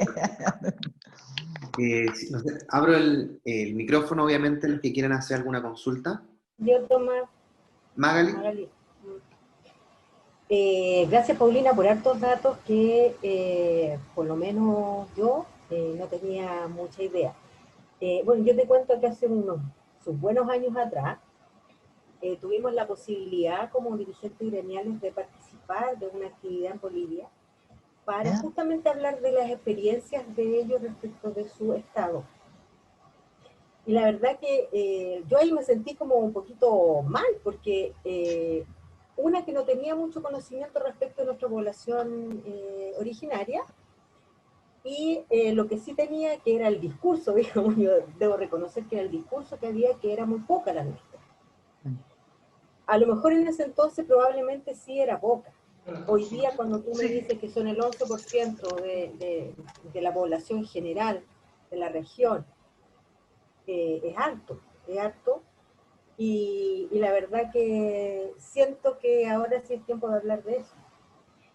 Y te agradezco mucho la información que nos proporciona y las diversas temáticas que una vez no alcanza a ver, ni siquiera en tu pueblo mismo, alcanza a ver que hay que solucionar. Mira, yo te quiero plantear un tema que es súper práctico en todo caso, y que tiene que ver con el reconocimiento, la restitución de territorio, por ejemplo, los otros en el caso no los conozco, por ejemplo, el pueblo mapuche, que está en el sur y qué sé yo, y que tiene que ver con que salió en alguna noticia en alguna oportunidad de que era un ministro, en el cual efectivamente, si bien es cierto, él tenía no sé cómo llamar, no conozco mucho eso de las divisiones, pero como un terreno, una hacienda, no sé qué, sí, que era indígena y estaba en sus manos. Entonces, yo veo un problema ahí respecto a la restitución de las tierras a los indígenas, porque están arrendando los terrenos que justamente son restituidos. Entonces, y eso lamentablemente está formalizado en los ¿cómo se llaman estos? Donde uno va a sacar trámites jurídicos, el permiso legal y qué sé yo. Sí, los notarios, sí. Exactamente, y ellos tienen todo un procedimiento que no tiene que ver con la legalidad. O sea, tergiversan la legalidad. Y en ese contexto es que yo quería un poco plantearte la inquietud respecto de qué vamos a hacer con esa situación del mismo pueblo mapuche específicamente, en que hay algunos que efectivamente hacen eso, dicen que es por la necesidad obviamente Sí, de plata el para poder arrendamiento por invertir. 99 años. Exactamente. Y la otra situación de que hay otra parte de ese mismo pueblo que está luchando por tratar de ser autónomo, por tratar de tener los recursos, por tratar de salir adelante. Entonces, cuando vamos a hablar en una constitución respecto de estos pueblos y tenemos esta situación, que es súper chica, a lo mejor es un tema súper específico, pero que no vamos a resolver. Hoy día no está resuelto, por eso también hay luchas entre los que son partidarios de ser parte de la nación y otros no, o sea, parte de la nación-estado Chile, digamos, y otros no. Entonces, yo no sé si dentro de tus experiencias haciendo estas mismas charlas, ha salido en algún minuto esta problemática y cómo lo visualizan más adelante en una nueva carta como siendo incluidos en esta constitución. Sí. Son varias preguntas probablemente. Sí, no, pero te la agradezco. Mira, aquí yo creo que hay dos cosas que quiero comentar al respecto. Voy a ir a lo de la tierra, pero tiene que ver con esta noción de quién origina el conflicto, ¿ya? Y aquí es súper importante remarcar que el conflicto no solamente histórico, sino que también presente lo origina el Estado, ¿ya? Cuando yo digo que la ley indígena, que es ley para la promoción y desarrollo de los pueblos indígenas, o sea, no ha sido modificada sustancialmente para ponerla a la altura del convenio 169, ese es un proceso urgente, ¿no? Porque en el fondo estamos con una ley que va a cumplir 3 décadas y que no permite generar garantías. ¿Qué otra dificultad hay en eso? Que el Estado es quien pone las formas y condiciones. Es decir, las comunidades tienen que postular, presentar sus papeles, someterse al proceso que el Estado establece, y es más, el Estado es el que concede la condición de pueblo indígena. La certificación indígena la entrega CONADI, no la establecen las comunidades, ¿no? Es más, hay algo que a mí me parece horroroso, y que estoy tratando de que los parlamentarios, alguien presente un proyecto al respecto, y que tiene que ver con que la ley indígena establece que en caso de vínculo matrimonial, ¿ya? El cónyuge no indígena, por el solo hecho del matrimonio, adquiere la certificación indígena, ¿ya? Entonces, los casos que tú refieres del arriendo, que los voy a abordar después, son mínimos en razón a los casos de matrimonio, y para el norte ni te cuento cuántos hay, con el solo hecho de poder participar de esos beneficios diferenciados, ¿ya? Y si uno lo piensa, no desde la perspectiva incluso empática de derechos, sino que pensémoslo como ciudadanos, como noción de nacionalidad, porque finalmente la certificación indígena, si vamos en esa simetría, es una condición de un reconocimiento de ser parte de un Estado-nación, ¿no? Entonces, entre comillas, pongámosle nacionalidad, te la reconoce el Estado, ¿no? Y ese Estado determina además el poder entregársela a otros. Imaginemos que no sé, O sea, nosotros no tenemos en este minuto, en algún minuto los países tuvieron el vínculo matrimonial te permitía acceder a la nacionalidad, ¿no? En Europa los tuvo durante tiempo y después fueron suspendidos en los procesos también de reajuste. Pero es increíble que cómo va a ser un Estado que es el causante de la injusticia histórica el que le otorgue a una persona no indígena la condición de indígena, ¿no? O sea eso no debiera ser posible, y eso genera gran cantidad de problemas, ¿no? ¿Qué pasa con este arrendamiento a 99 años, que es lo que establece en el fondo, más que el Fondo de Tierra, la ley indígena en el tratamiento que hace de la restitución territorial? Aquí lo que era una medida en el fondo de protección, ¿ya?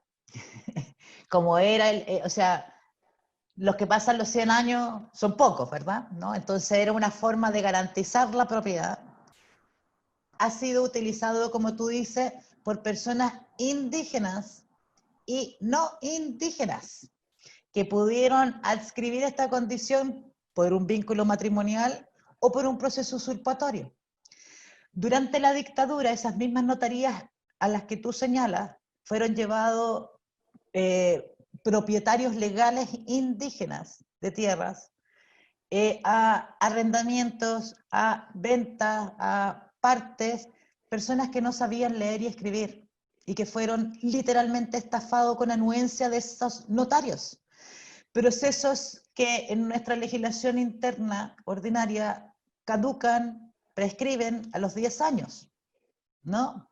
Y por lo tanto no permiten el restablecer el orden. Entonces nosotros estamos desde problemas históricos agravados por el proceso de la dictadura, porque no solamente hubo un proceso de reforma agraria, sino que también un proceso de contrarreforma agraria, y donde hoy día, por ejemplo, la irrupción de empresas forestales en territorio mapuche no tiene que ver con un proceso que sea histórico, sino que obedece a ese proceso de la dictadura que entregó estas tierras a los empresarios, que comenzaron a explotar, y eso es una cruel paradoja, las tierras que los propios mapuches habían cultivado durante el proceso de la reforma agraria. O sea, lo que cultivaron los mapuches en ese proceso fue cortado y beneficiado las forestales, que hoy día están secando sus territorios. Y es más, en esta visión, por eso yo les quería dar la visión regional, de los años 60 y 70, que empiezan estas visiones, el gobierno de la Unidad Popular tampoco tuvo una visión de reconocimiento de derechos de los pueblos indígenas en tanto pueblos originarios, preexistentes, con derechos diferenciados.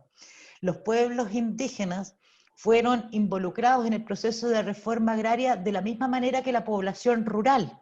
Entonces, a los pueblos indígenas, sobre todo hacia la zona del sur, se les otorgó tierra, ¿verdad? Maquinaria, pero con esa noción, como son las políticas públicas hoy, pareja, ¿no? En donde la tierra podría ser cualquiera, o sea, con toda la buena voluntad que pudo haber habido en ese minuto, fortalecer el desarrollo, generó también mayor problema sobre la propiedad de la tierra, ¿no? Cuando vino el proceso de la contrarreforma, esa maquinaria, ¿verdad?, que te había entregado el gobierno anterior, así como hoy día se quemaban camiones, ¿verdad?, en esos tiempos se quemaban maquinaria o se robaban, o sea, entonces quedó la persona con una tierra o usurpada o sin posibilidad de explotarla, ¿no? Y después se precarizó con las forestales. Entonces, el argumento de se ven forzados, sí, es posible que uno lo pueda utilizar, pero también en esta forma de presentar los hechos estos casos, no es que sean puntuales, hay casos, y no son tampoco pocos, pero tampoco es una realidad extendida, y eso se ha utilizado mucho para decir, pero ¿para qué le vamos a restituir las tierras a los mapuches si después las arriendan o las entregan? ¿No? Lo cual también no es cierto. No es cierto dentro de una noción de pueblo, ¿verdad? De colectivo, ¿no? Es más, el Estado hubo un minuto en que procuró mucho el poder, el, el Estado quiso hacer titulación individual. Por ejemplo, uno de los casos, Quinquén, por ejemplo, es un caso en la cordillera Mapuche-Pehuenche, ¿verdad? En donde después de un largo proceso de recuperación territorial, se les restablece sus tierras y el Estado quería hacer titulación individual. ¿Y qué es eso? ¿No? Es permitir finalmente que individualmente se venda. Es una forma intencionada por parte del Estado por acabar con ese pueblo, ¿no? Y abrir esas tierras a la especulación,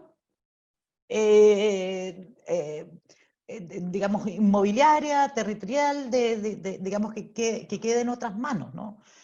Entonces, por eso que yo coincido mucho con lo que dijo el relator y siempre lo recuerdo. O sea, nosotros necesitamos un plan nacional y eventualmente, como hay en otros países de la región, un ministerio de tierras y territorios.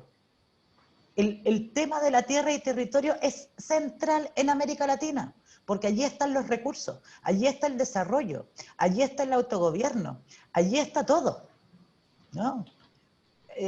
Entonces, esta noción no solamente precarizada, sino que parcial de la realidad histórica, con que el Estado trabaja y con que no solamente criminaliza, esa es la acción directa, pero también estigmatiza, porque este murmullo está, o no sé si han oído también hablar de que los mapuches de derecha, que los hay, pero también esta cosa de mirar las votaciones regionales y decir, no, pero es que hay una alta población de los mapuches que tienen otra noción, otra visión, ¿no?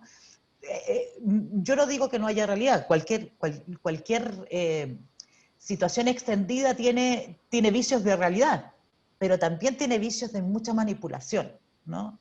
Entonces, yo creo que si yo tuviera que proponer algo, propondría eso, un plan nacional, eventualmente un ministerio de tierra, y claramente daría continuidad al proceso de la Comisión de Verdad Histórica y Nuevo Trato. O sea, de la misma manera que después tuvimos comisiones Valech, por ejemplo, para ver las situaciones de homicidio, tortura, secuestro, calificado que hubo en torno a mapuches para quedarse con sus tierras, ¿no? Es más, yo no sé si se acuerdan del caso del atentado famoso al fiscal Elgueta, ¿se acuerdan? Cerca de Tirúa, que le habrían disparado a este carro de PDI. Bueno, él venía saliendo de un predio reconocido en casos de derechos humanos como lugar donde fueron tenidas personas. O sea, él facilitó su predio para tener detenidos durante la dictadura y durante este proceso de reforma agraria, ¿ya? El fiscal en cuestión, mira, salía de la casa de este connotado, ¿no? Y aquí ocurrió el atentado, ¿no? Y están los testimonios de las personas de cómo ocurrieron los hechos. El propietario de este predio falleció en extrañas circunstancias poco más de un año después de estos hechos, cuando podría haber ratificado sus dichos o desdecirlos, ¿verdad? ¿No? Y eso es previo a operaciones huracanes y todo lo que podemos imaginar. Entonces, aquí hay un problema gravísimo, y si ustedes lo comparan con la escala del caso, ¿verdad?, a lo que ocurre en Colombia o lo que ocurrió durante 50 años en Colombia, es lo mismo. El fondo del conflicto es la tierra. Y nosotros no estamos en el contexto de una situación de terrorismo, como dijo el relator. Estamos ante una situación no resuelta de la propiedad de la tierra. Y a puertas de entrar, lo dijo también el relator, este conflicto puede escalar hacia cualquier lado, desde cualquier sector, y en una gravedad cada vez mayor. Y es lo que está pasando. Es lo que está ocurriendo no en la Araucanía, lo que está ocurriendo desde el Biobío al sur, y donde el Estado no solamente no ha resuelto el conflicto, sino que hoy día está siendo partícipe, como fue en dictadura, ¿verdad?, de las violaciones directas a esos comuneros, ¿no? Entonces, esto es de un enjambre y de una complejidad que no se agota con la discusión constitucional. Por eso es que yo separaría, y por eso que para esta clase en particular quise centrarme en estas nociones que levantan, que emergen, que hacen emerger esta necesidad de hablar de un Estado pluriétnico, pluricultural, plurinacional, todos los pluri que le podamos poner, ¿no? Si logramos desconstruir esa noción de Estado, no solamente vamos a tener una nueva constitución, sino que vamos a tener un proceso de transformación, ¿no? Y que luego de la imposición, como tuvimos, de un modelo, es una necesidad urgente, ¿no? Cuando alguien dijo que aquí lo que había que hacer era meter una retroexcavadora, ¿se acuerdan? Salieron los políticos de todos los sectores a decir que casi era una apología al terrorismo. Bueno, eso es lo que hay que hacer. A este país hay que meterle una retroexcavadora y sacar los cimientos neoliberales desde la base, ¿no? Y eso lo podemos hacer en una discusión constitucional. Pero resolver el tema de la tierra, que eso va más allá de la legalidad, porque hay que crear mecanismos excepcionales como el Fondo de Tierra de la Ley Indígena y otros, sin lugar a dudas, ¿verdad?, para poder generar un fin al conflicto.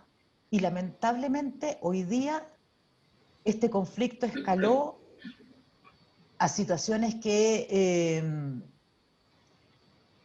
yo me admiro de que no hayan más muertos. Y no solamente hablo de muertos del Estado, hablo de que aquí hay gente que ve afectada su posibilidad de ser afectado en su propiedad territorial usurpada, bajo mecanismos que lo consagraron y lo perpetuaron en el tiempo. Y aquí la autotutela ya empezó. Aquí el hecho de ejercer justicia por sus propias manos ya empezó. Hace 2 días apareció los detenidos por la quema de una escuela, no sé si lo vieron, y no sé si alguno ha logrado descubrir la identidad de las personas, porque todavía no la dice ningún medio de comunicación, ¿no?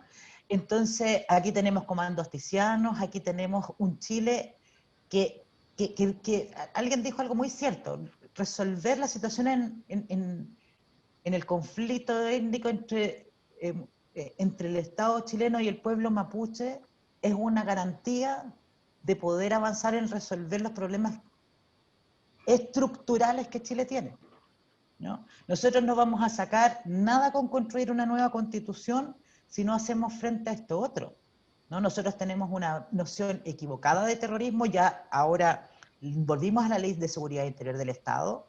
Créanme que en los juicios que van a seguir, a los presos que ya están políticos de la revuelta, van a sumarse los en la conmemoración del aniversario, y vamos a volver a esta noción de terrorismo. Entonces, por eso es que yo quise poner harto acento en el cambio cultural, ¿no? O sea, no es solamente una noción de quienes estamos convencidos, o que desde una perspectiva de derecho, es también cómo avanzamos a cambiar culturalmente, ¿no? Porque aquí, acuérdense, no educación cívica, no historia. O sea, este es una bomba de tiempo. Chile es una bomba de tiempo. Este ejercicio constituyente descomprime, nos entretiene, apruebo, rechazo, ¿no? pero no es la transformación que nosotros necesitamos. Yo celebro más, se los digo de verdad, el retiro del 10% que la nueva constitución que logremos.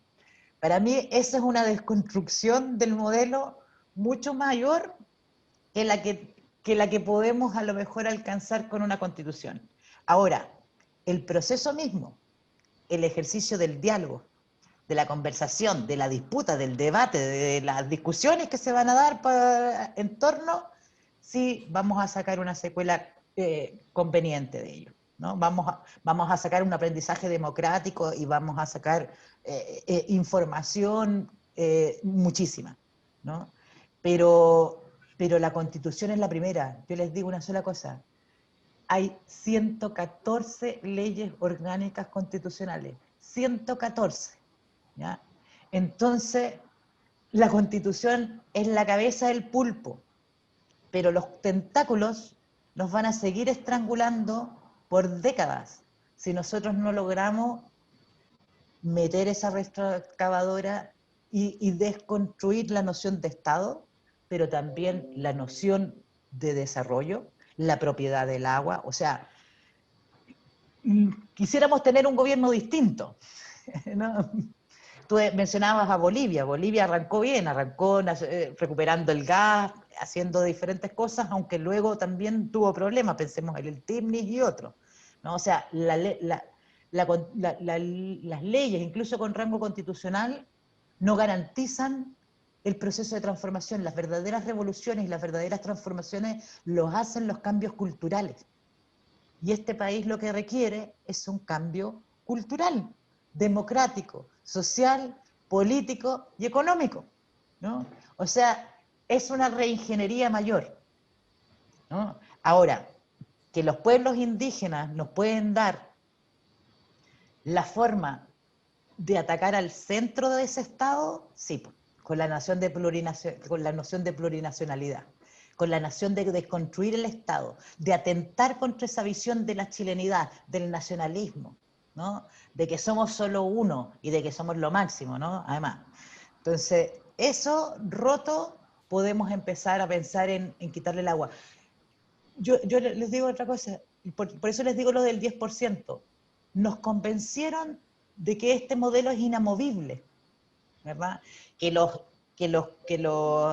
contratos con ¿cómo se llama? Con el Transantiago, ¿se acuerdan del Transantiago? No se podían cambiar porque iba a ser un desfalco para el gobierno, porque las multas del infierno, los contratos no se podían tocar. Llegó Piñera y ¿qué hizo? Modificó los contratos, ¿no? Era inconstitucional tocar los fondos previsionales. De hecho, llegó hasta el Tribunal Constitucional. ¿Y qué pasó? Todos pudimos retirar el 10% y ahora vamos por un segundo 10%. Esperemos que así sea, ¿no? Entonces, esas pequeñas cosas que si uno las entiende desde la mirada de decir, sí se puede cambiar. Nos mintieron durante más de 30 años. Sí se puede cambiar. Sí es posible llamar y convocar un plebiscito. Hace 10 años, ¿te acordás? Toda la cuarta urna, así pidiendo una cuarta urna adicional, después intentando marcar, siguiendo lo que hizo Colombia, lo que hicieron otros, ¿no? Y resulta que se juntaron hasta las 2 de la mañana, 3 de la mañana, los mismos de siempre, y nos demostraron a todos que sí era posible un plebiscito, y sí era posible hacer un cambio en la Constitución, y todo era posible. Y nos tuvieron durante un montón de tiempo convencidos de que no. Entonces, lo que arranca el 25 de octubre, para mí es la desconstrucción de esa noción de Estado, pero también es la desconstrucción del modelo que nos impusieron y que nos han convencido de que es intocable, es inamovible, porque las consecuencias para el país son todas. No. Las consecuencias son para los mismos de siempre, que son los que concentran las riquezas de este país. Entonces, vamos uno a uno. Primero agarremos el lápiz y démosle vuelta a la Constitución, saquemos lo mejor que podamos en esa Constitución y luego iremos por otra, ¿no? Y luego vamos a todas las leyes sectoriales las leyes orgánicas constitucionales. Bueno, esa es otra pelea que hay que dar fuerte en la Convención Constitucional, lo de los quórum, ¿no? Si nosotros le bajamos los quórum calificados a las leyes orgánicas constitucionales, arrancamos por bajar gran parte de las medidas que dejó la dictadura por decreto. Ley de migraciones, decreto de la dictadura. Yo hice mi tesis del Diplomado de Derechos Humanos, el primero que hice, sobre el decreto 1806, lo conocen, ¿no? El que había que pedir permiso en las intendencias, bueno, también un decreto de la dictadura que introdujo un inciso adicional a la Constitución del 80. ¿No? O sea, todo es posible. Con la voluntad de quien gobierna, porque es un Estado presidencialista, y con la presión de quienes somos los que estamos en el Tengo Estado. una palabra de Isabel Anabalón, del Servicio de Salud Metropolitano Norte. Isabel. Sí, breve, porque ya en la práctica Paulina ya me respondió lo que yo quería consultarle, pero decirle que ha sido un gusto conocerla, Gracias. escucharla, y tiene una nueva compañera en el camino de esta lucha. Es tremendo. Quedamos todos, yo creo, con dolor de guata, pero también con las ganas y la intención de colaborar, porque desde la salud también nosotros somos responsables de lo que hemos construido respecto a nuestros pueblos originarios. Nosotros en salud también hemos hecho experimentos al respecto y hemos faltado el respeto a nuestros pueblos originarios. Entonces yo creo que también tenemos que participar en esta cruzada que tiene que ser por todos lados, digamos, articuladamente, pero tratar de efectivamente cambiar esta historia. Eso nomás, Paulina. Ha sido un gusto. Muchas gracias. Gracias, querida. Claro que sí. De la misma manera que la educación intercultural, la salud intercultural no se agota con tener una persona que esté al interior de un consultorio, nos lo demostró la salida a Surrehue del Machis Celestino, el poder ancestral que hay está en el territorio. De hecho, hay experiencias, sobre todo en el sur, que se insisten en que los pacientes sean llevados al Machi a su territorio y no que sean atendidos en el consultorio. Hay mucho que tenemos que avanzar y que nos va a hacer muy bien, ¿no? O sea, acá en Santiago yo lo veo en el consultorio que me corresponde cuando se puso la experiencia, no la óptima, ¿verdad? Por lo que digo, la gente empezó a preferir atenderse en salud alternativa, algunas por conocer, por probar cosas diferentes y otras por convencimiento. Pero claramente hacia eso tenemos que avanzar. Yo soy una de las partidarias que he tratado de insistir también en que se nos sea reconocido nuestro derecho a ser reembolsados y que aquellos que practican Reiki u otras instancias de sanación no solamente sean incluidas en los consultorios, sino que yo pueda reembolsarme porque esa es mi opción. O sea, yo aquí, bueno, no está nuestro interviniente anterior, yo estoy totalmente en desacuerdo con lo que él decía de la libertad. Porque la libertad de asociación, la libertad de expresión, la libertad es un ejercicio individual, ¿no? El problema no es del libre mercado, ahí no está la libertad, ¿no? Ahí no hay una libertad de elección, precisamente, ¿no? Y yo creo que ahí estaba la confusión. Pero sí yo tengo derecho dentro de mi libertad de culto a decir, mi cosmovisión es esta. Y el Estado no me está reconociendo y hay una desigualdad en la ley porque ella si va al psicólogo o hace esto, sí le restituyen y a mí no, ¿no? Cuando mi visión y mi visión está en ese sentido. Entonces, claro, esa transformación cultural es así. Yo además de combatir el hecho de esto de la migración ilegal, yo tengo 2 diplomados en migraciones. Pero me encanta el que hoy día tengamos cada vez más diversidad étnica, que lo único que hace es abrir culturalmente la cabeza de los chilenos y las chilenas. Genera mucha confrontación porque no hemos superado la confrontación y la violencia. Nosotros no tenemos otra forma de entender nuestras diferencias, entre otras cosas, porque no hemos tenido procesos de discusión y deliberativos como el que vamos a tener, ¿no? Entonces, si nosotros no tenemos y no estamos acostumbrados a estos diálogos políticos, sociales, venimos en esto, es muy difícil que no caigamos en lo mismo. Nosotros seguimos no solamente con un binominal de facto, de verdad, sino que además seguimos teniendo una polarización que arrastramos desde los tiempos predictadura, ¿no? Entonces, por eso es que yo digo esta bomba de tiempo, ¿no? Este país, yo sí, como decía, eso sí lo comparto con con el panelista anterior, que yo no tengo una bolita mágica de saber hacia dónde avanzar, pero sí veo todas las condiciones para una situación muy compleja si es que no aprendemos a dialogar de otra manera, si no construimos instrumentos diferentes y si no hacemos un cambio cultural profundo, ¿no? La educación claramente es otro.